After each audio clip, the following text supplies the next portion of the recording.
Hi everyone. Good responses this week to the discussion board posts. A couple of quick things. I think when most of you are saying positivist, you might really be describing post-positivist, which is more or less what modern statistics is based on with p-values and null hypotheses. One of my statistics professor's favorite lines was, "Statistics proves nothing. Statistics, as we generally use them, only suggest the probability of outcomes." So as we're reading this week, yes, qualitative research does require some level of okayness with ambiguity, but I wouldn't let Maxwell intimidate you too much. Each methodology, as you'll see as we go on later in the course, provides a framework that will guide your decision making as you design a study. It's not a free-for-all. Each methodology has certain must-haves, such as extensive field work and being a participant observer for ethnography. In case study, one of the must-haves is triangulation. And for phenomenology, bracketing as an analytical approach is a must-have. Similarly, grounded theory uses constant comparison in its analysis. Some things can be mixed and matched a bit, but generally there are frameworks that are going to give structure to your design and help guide your decision. The biggest thing is what you'll need to do is decide what it is you want to know and how it is that you want to know it. So for example, in the case study that I worked on last year, if I wanted to know what meaning members gave to their cross-sector collaborations, I would probably use a phenomenological approach.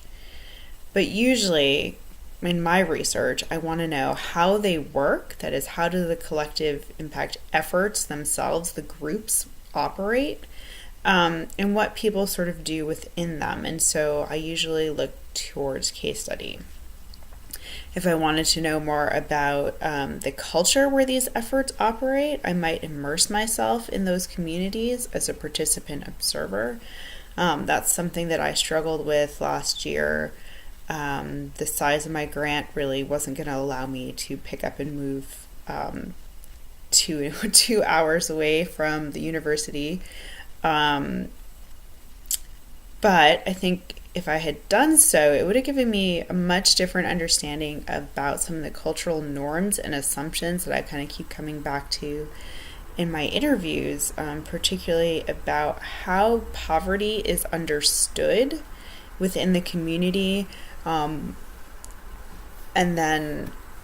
so not just how it's understood by the people who were engaged in these efforts, but the wider community.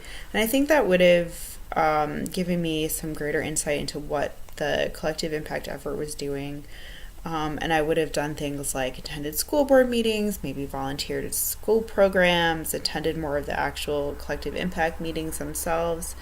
And sometimes the decisions we make in research are practical decisions. We might really want to do an ethnography, but we have limitations that don't allow us to do so. I was also really interested to hear that some of you actually felt liberated by the degree of freedom in qualitative research as opposed to feeling intimidated. I think when I headed into this direction, I felt liberated as well. I think I felt relieved that I wasn't going to have to spend my career running statistical models. It just didn't spark joy in me the way that I enjoy the process of hunting down answers by talking to people and putting together a puzzle. In that way, I feel like the ambiguity, that's how I deal with the ambiguity. I don't really enjoy ambiguity in other aspects of my life, but having that freedom to hunt down the answer in whatever direction it takes me, that I enjoy. So we're moving into Module 2 this week. I'm looking forward to reading your assignments. And in Module 2, we'll get a little bit deeper into research paradigms, which we started in Module 1, and also deeper into research design, which we also started.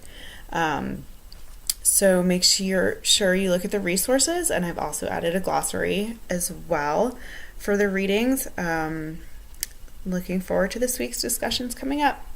Stay warm, everyone, and for everyone who's not feeling so well, feel better soon.